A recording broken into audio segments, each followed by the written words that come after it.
Hi hello welcome all. எல்லோரும் எப்படி இருக்கீங்க? இன்றைக்கி முருகரோட மெசேஜஸ் உங்களுக்கு என்ன அப்படிங்கிறத பார்க்கலாம்.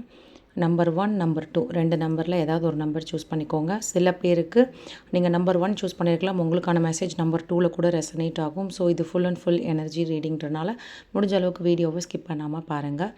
ஓகே, இப்போ நீங்கள் நம்பர் 1 சூஸ் பண்ணியிருக்கீங்க அப்படின்னா உங்களுக்கு முருகன் சொல்ல வர மெசேஜஸ் என்ன அப்படின்னு பார்த்தீங்கன்னா, ஓகே, இப்போது நம்பர் 1 வந்து நீங்கள் சூஸ் பண்ணியிருக்கீங்க அப்படின்னா, அதாவது புத்தி வந்து இப்போ தேவையில்லாத விஷயங்கள் நிறைய நெகட்டிவாக யோசிச்சுக்கிட்டு தேவையில்லாத விஷயங்களுக்குள்ள நாட்டம் போயிட்டுருக்கா அப்படின்னு யோசிங்க.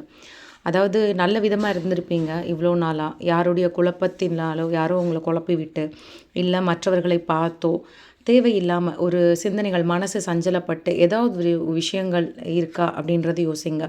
அது பண ரீதியாக இருக்கலாம், ஏதாவது ஒன்று சீக்கிரமாக இந்த ரூட்டில் போனால் இது கிடச்சிரும் அப்படின்னு சொல்லி யாராவது உங்களுக்கு சஜஸ்ட் பண்ணி அந்த மாதிரி சரி ட்ரை பண்ணி பார்க்கலாமா அந்த மாதிரியாக இருக்கலாம்.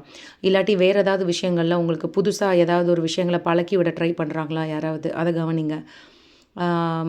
உங்களை நீங்கள் முன்னாடியில் இருந்ததுலேருந்து உங்களை டைவர்ட் பண்ண பார்க்குறாங்களான்னு பாருங்கள். அதனால் கொஞ்சம் குழம்பி போயிருக்கீங்க, மனசு குழம்பி இருக்கீங்களான்னு சொல்லுங்கள். நீங்கள் குழம்பி இருக்கிறவங்களுக்கு உங்களுக்கு முருகன் கரெக்டான டைமில் ஒரு மெசேஜ் சொல்ல வந்திருக்காரு. என்ன பண்ணுறதுன்னு தெரியலை அப்படின்னா இந்த மந்திரத்தை நீங்கள் சொல்லுங்கள். ஓம் சௌம் சரவண பவ ஸ்ரீம் ஹ்ரீம் க்ளீம் க்ளௌம் சௌம் நமகா. இந்த மந்திரத்தை டெய்லியும் காலையில் 11 முறை, இரவு 11 முறை சொல்லிட்டு படுங்க. உங்கள் மன சஞ்சலங்கள் நீங்கும், தேவையில்லாத யோசனைகள் வராது. ரொம்ப ஓவர் திங்கிங், சரியான நெகட்டிவ் தாட்டில் இருக்கீங்க, குழப்பி விட்டுருக்காங்க யாரோ. தயவுசெய்து இந்த மந்திரங்களை ஜபிங்க. உங்களுக்கான சிக்கல்கள், வரப்போகிற சிக்கல்களையும் முருகன் வந்து உங்களுக்கு தடுத்து நிறுத்துவர். அதுதான் நம்பர் 1 சூஸ் பண்ணவங்களுக்கான மெசேஜ். நீங்கள் நம்பர் 2 சூஸ் பண்ணியிருக்கீங்க அப்படின்னா உங்களுக்கான மெசேஜ். ஓகே, இதுவும் நம்பர் 1 சூஸ் பண்ணவங்க பார்த்துட்ருக்கலாம் மேபி. இது வந்து இப்போ நீங்கள் எனக்கு சொல்லுங்கள், ஸ்பிரிச்சுவலாக இப்போ உள்ளே போனவங்க, புதுசாக ஸ்பிரிச்சுவலாக உள்ளே போன பர்சன்ஸாக நீங்கள் அதை எனக்கு சொல்லுங்கள். நிறையா விஷயங்கள் கற்றுக்கணும்னு நினைக்கிறீங்க, ஒரு ஸ்டெப் உங்களுக்கு நல்ல விஷயங்கள் ஒன்று பண்ணணும்னு நினைக்கும் போது அந்த விஷயம் அப்படியே ஸ்டாப் ஆகிடுதா? அந்த விஷயத்த நீங்கள் வந்து ஷேர் பண்ணுறீங்க யார்கிட்டேயோ, உங்களுக்கு உண்மையாக இருக்கிறவங்கன்னு நினச்சி நீங்கள் ஷேர் பண்ணுறீங்க, பட் அந்த விஷயம் உடனடியாக அது பிளாக் ஆகுது. அப்படி இருக்கா அப்படின்னு யோசிங்க.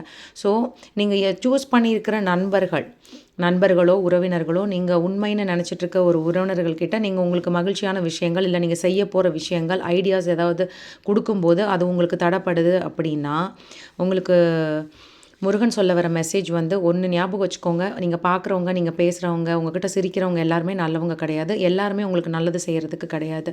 மேபி நீங்கள் ரொம்ப வருஷம் அவங்க பழகியிருக்கலாம், ஆனால் கூட அவங்க இப்படி எனக்கு பண்ணுவாங்களா அப்படின்னு நீங்கள் நினச்சிங்கன்னா அப்படி கிடையாது. மனித இயல்பு, பொறாமைன்றது மனித இயல்பு.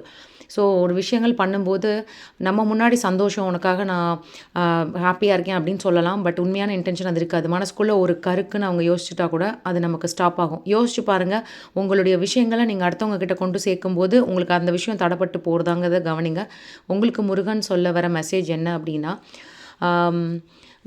நீங்கள் உங்களை சுற்றி இருக்கிறவங்க நல்லவர்களா கெட்டவர்களான்றதை முதல்ல பாருங்கள். நல்லவங்க கூட நட்பு வச்சுருந்தீங்க அப்படின்னா அது உங்களுக்கு நல்லதை தரும்.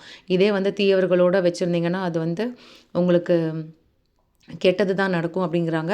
ஞான சித்தி உங்களுக்கு கிடைக்கும். ஸ்பிரிச்சுவலாக இருக்கீங்கன்னா நீங்கள் கேட்ட ஞானம் உங்களுக்கு கிடைக்கும். நீங்கள் அந்த சுற்றி இருக்கிற அந்த நெகட்டிவ் பர்சனை நீங்கள் அவாய்ட் பண்ணால் யோசிச்சு பாருங்கள், உங்களுக்கு தெரிய வரும். இந்த வீடியோவை முடிச்சுட்டு யாரை சொல்கிறேன் அப்படிங்கிறது சொல்லும் போதே உங்களுக்கு தெரியும். புதுசாக உங்களுக்கு இப்போது நெருங்கி வந்தவங்களாக இருக்கலாம், இல்லை வந்து நீங்கள் ரொம்ப வருஷக்கணக்காக இருக்கிறவங்க, ஆனால் அவங்கக்கிட்ட சொன்னால் அடுத்த விஷயம் நடக்க மாட்டேங்குது, ரிலேட்டிவாக இருக்கலாம், ஃப்ரெண்ட்ஸாக இருக்கலாம். யோசிச்சு பாருங்கள். ஸோ அவங்கக்கிட்ட இருந்து நீங்கள் உங்களுக்கு நடக்க போகிற விஷயங்களை நீங்கள் நடந்து முடிஞ்சிட்டதுக்கப்புறம் சொல்லுங்கள். உங்களுடைய ஐடியாஸை எதுவும் ஷேர் பண்ணாதீங்க. அப்படி எதுவும் இருந்துச்சுன்னா எனக்கு கமெண்ட், யாருக்கு எப்படி ரெசனேட் ஆச்சோ எனக்கு கமெண்ட்டில் சொல்லுங்கள்.